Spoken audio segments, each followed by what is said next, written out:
and I am doing a live stream and podcast at the same time today.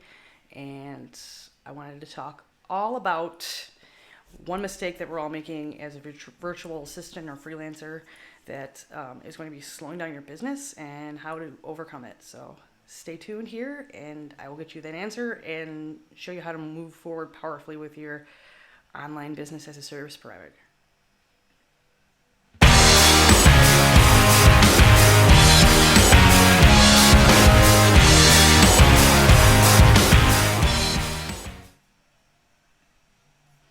Okay, guys, if you don't know me and you're tuning in live here, I'm Val Cookman. I'm a digital marketer, funnel creator, and I also help people with their WordPress websites. I'm a digital service provider, so I'm also a virtual assistant, work on several different things. Big area is tech, WordPress website setup, and ClickFunnels setup. So today I want to talk about, like, you're just starting out, or maybe you're even experienced and you're at like a lull in your business and you don't know how to move forward and get more clients.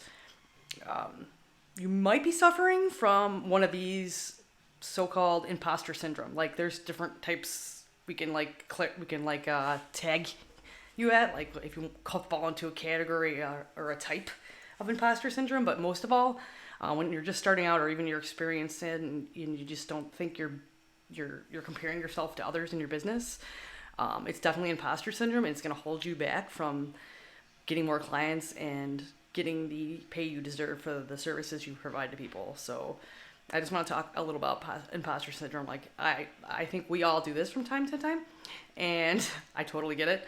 I've done it myself, but I also see I'm like self-aware of where I have these thoughts, and I push past them. So I kind of want to give you guys, if you're just starting out, or you're experienced and you're just not getting the clients, landing the high-paying clients you want, this is going to help you decide, like, maybe you're this person and it's okay, but it's okay to recognize it and then to move on, so you can start having the confidence to land those clients and know your expertise and believe in yourself, so you can grow your business and make that money and serve your clients powerfully. So here's some types of imposter syndrome. If one of these applies to you, just in the comments, say, yep, that's me, and say which one you are. Okay, you say, yep, I'm so-and-so that I said. It's okay. And it's okay to label yourself. But the one thing is, when you realize that, I really want you guys to, like, find a way to overcome that. Because moving past that in your business, it's going to skyrocket your business. The whole point of, like, entrepreneurship is personal growth. It's like such a personal growth journey. And the more we grow as people, the more we can help others, no matter what, in whatever business we're in. So I just wanted to say that straight out before we get started here. I also wanted to see, I don't have my comments up, so if you guys could hold on a second, I want to be able to see what the live stream people are saying here. So let me see what I can do here.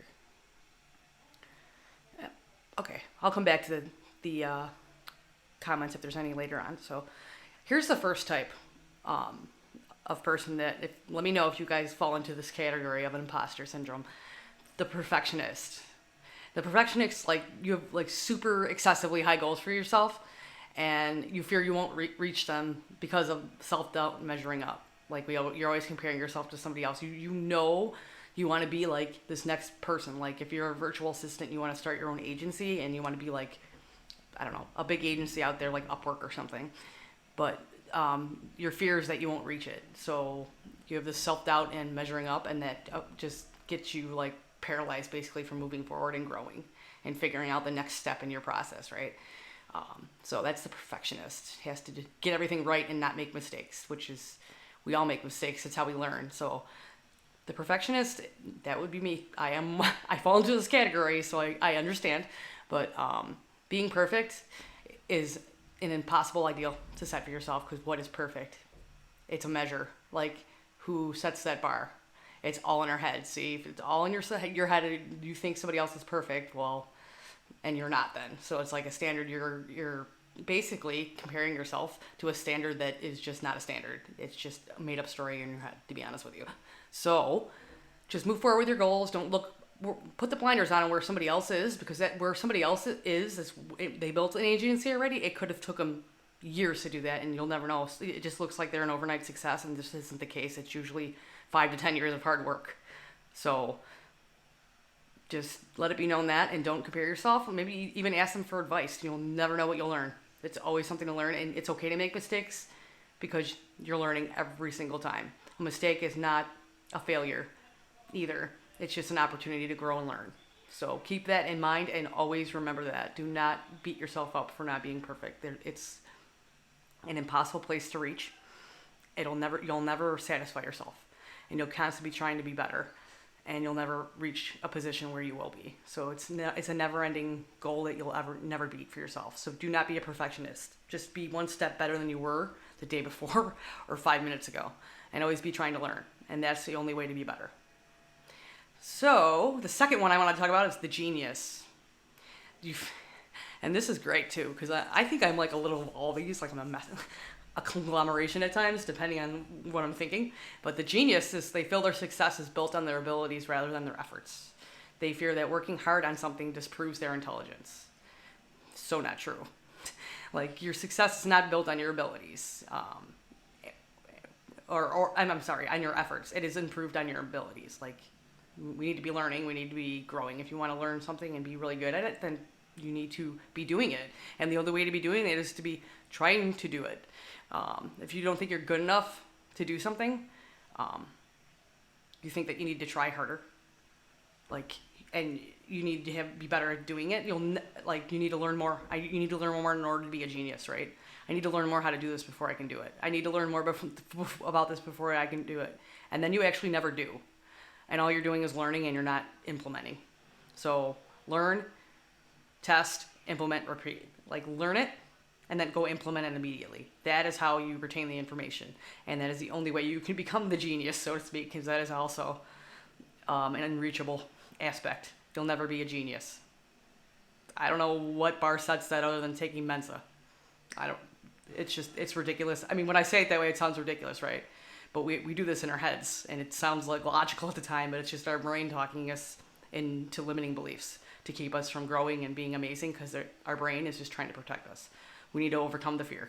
Do it anyway. Overcome the fear and do it anyway. So you don't think, you're like, I need to learn more about this. How about you just go try to do it? Go try to do it for somebody for free. And then if you make a mistake, heck, this person's already getting value because you're offering them a free service. A lot of people suggest not doing that. They said, don't offer your business for free.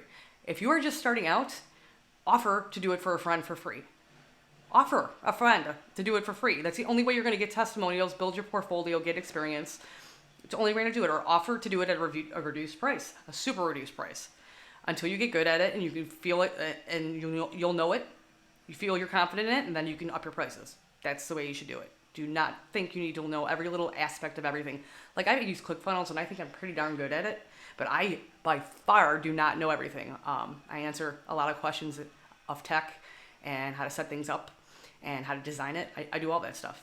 But there are still things that I just don't know, and I got to go back and look at help documents myself, because there's questions that come up that I just haven't experienced. And once I go there and learn, and I'm like, oh, I can't answer this question. But if I go and look at the help documents, learn a way to do it, then I can go tell them to do that, and then they experience it and get the result. And that makes me more confident in offering that solution the next time. It's the only way we're going to learn is by offering. That's it. Do not be a genius and try to learn everything. Be good at one freaking thing. And if you want to learn other things, go try it out. Test it out. Offer it at a reduced price or free until you feel, and if you do a good job on it that first time, then there you go. You know you can do it. Up your prices. Value your worth and your work. The third one I want to talk about is a superwoman, superman, imposter syndrome. And this is the fear that asking for help will reveal that they're an imposter, and fear asking for assistance. Seriously, this is huge. And a lot of times it's ego-based because we feel like we have to know everything. A little bit of the genius, but it's kind of a derivative of it because we feel like you feel like your phonies are working. You're a phony working around like real talent. So you push yourself to work harder. You know what I mean? You're like a real phony working alongside real talent. There is no real bad way. Like, you can be amazing at one thing, and you're building your experience on other things. So you're also like, it's basically you're just comparing yourself again. Like you feel they're real like, and you also feel others are real phonies working alongside real talent. So you point that out and you make them push out, or you call them out and you say they're phony. Don't do that crap. That's horrible. Let this person learn they're trying to better than themselves. Offer them some advice before you start pointing the finger. And vice versa. And if somebody's doing that to you, you understand that it's like the superwoman, superman, imposter syndrome. There might be some issue that they see in you, that they have, that you like possess a better quality than them, and they're going to call you out on it. And I absolutely can't stand that. There's nothing you can do about how other people react to you. That's more about them than it is about you at all. Just push it off and keep moving forward. It is not personal at all. It is something that is triggering inside of them, that is wrong with them, and they're pushing it onto you. So deflect and move on. The individualist is the next imposter syndrome. And they fear that asking for help will reveal that they are an imposter and fear asking for assistance. I messed those up. Sorry. The superman, superwoman is phonies working alongside the real talent. Then they try to call them out, and people will do this to you too, and they try to call you out as being a phony when you're not. Okay, everybody starts somewhere. That's an ego-based reaction, and it's their issue, not yours. But this one is also like, this is a personal one. Fear that asking for help will reveal that them as an imposter, and fear asking for assistance. I know there's a lot of times that people feel that like if they don't know it all, they're not an expert and they can't help anybody. And they shouldn't ask for help. This is also ego-based and internally for you, because we cannot possibly know everything about everything. It's just impossible. It's an idea. Once again, it's a farce. Absolutely find people you trust and that support you and know more than you, and ask them for help, because they will give you assistance in areas that you are weaker in, and vice versa. They'll come to you and ask for your help. Have a network of people to ask out. Facebook groups are great. Like there are virtual assistant groups in there that are absolutely wonderful on Facebook that you can ask a question and you will have 30 responses, and everybody supports you because we're all on the same page and we get it. And I love communities. Like there's a lot of those on Facebook. Very positive, helpful communities. ClickFunnels has one too that's super, super positive, and you'll get a lot of very helpful answers. So do not be afraid to ask for assistance. And a lot of people are afraid to ask for assistance because a lot of these other people have the superman, superwoman, imposter syndrome going on, and they'll call you out that you're dumb. Don't listen to that, and just block those conversations out and work with the people that are willing to work with you. Okay? The individualist is never going to, you can't do it all by yourself. There's absolutely no reason you should have to either. And if you're not comfortable with doing something and you know somebody else is amazing at it, you can outsource stuff. Yes, as a virtual assistant, you can outsource other things too. You can build an agency. You can build a collaboration where you refer your clients that need help in a specific category to a friend that you know is amazing with it, and vice versa. That's an amazing way to network with people and build those contacts too. So that is definitely a way to go. You don't think you have to help everybody because you don't know one thing. You go and refer them out.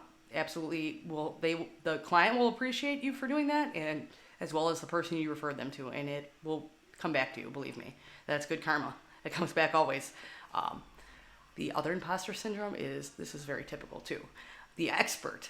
You feel like somehow they tricked you into hiring them or something, and they fear being exposed. That's just basically like, I can't even explain that one. They feel like they somehow tricked someone into hiring them. They fear being exposed. I guess they feel guilty because they don't think they know as much. They're an expert, but they want to be an expert, but once they get hired, they start having these limiting beliefs that they're not as good as they think they are, and that somehow or another this person will find out they're a fraud. That's ridiculous, and that is limiting belief, and that will hold you back from even getting clients to begin with, because they can sense this stuff, and even in your writing as well as your speaking. So like, if you don't know something, commonly say, I don't know. It's fine. Maybe you don't want to say, I don't know. Be like, I will find out an answer for you. There's definitely some people you need to network with to get those questions answered. So go into those communities and ask. It's okay. You don't have to know everything. As long as you have a positive referral network and a network of people that are willing to help you, you can ask those questions. So you don't have to know everything. You're not going to be exposed as being a phony. Just be honest with what you know and what you don't know and what your experience level is when you're hired. And then do your best. Give 100%. That's all you can ask for, and that's all you should ask for. You need, like, as an individualist, you should be finding resources you need to do your work. And sometimes that means asking other people for help, right? And I guess that can be a huge fear, is that you won't get the help, or people will look at you like you're not the expert, right? It's okay. Move on. Everybody needs help with everything. No one can do anything alone. So understand that. So those are the main ones that I wanted to go over with today. You have the perfectionist, the genius, the Superman, Superwoman, the individualist, the expert, and yes, and I just expounded on the individualist again. So those are the ones. Like, which one applies to you? I'd love to hear your comment. Like, I think I when I first started out, I was the individualist, and because I didn't want to ask for help, I did everything myself in my business. I coded my website all by myself. At one point, this was back in 2010, which was basically self-coding. I forgot a lot of the CSS that goes along with it, so it's nice that we have these amazing WordPress sites and ClickFunnels that can build stuff super quickly, and a lot easier with the page builders now. But back then I struggled. Like the perfectionist, I get it, you don't want to make a mistake, but we all make mistakes, and it's the only way you're going to learn. The genius, we can't know it all. And if you keep studying, trying to think you need to learn more without implementing, you're never going to move forward. You're just not going to help people. Go out and help people first. Learn something, go out and help somebody with something you just learned, and implement it right away. And obviously the expert, don't feel less than because you just got this huge contract with a high-paying client. Awesome. You're probably more than qualified. Go serve them 110%, and don't feel like you tricked somebody into hiring you. You didn't. You deserved it. Just go out and do your work.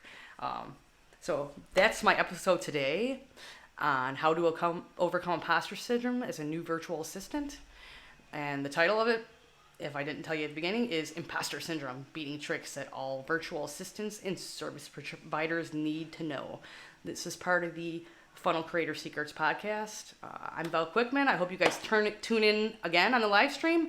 You can sign up to get live notifications right before I go live. I'll post a link under this video for that. And also, if you'd like to subscribe to my podcast, you can do so on iTunes, Stitcher, Google Play, all those places. So go there, subscribe. Please leave a review. I'd appreciate it. And I hope you guys have a wonderful day. Take care.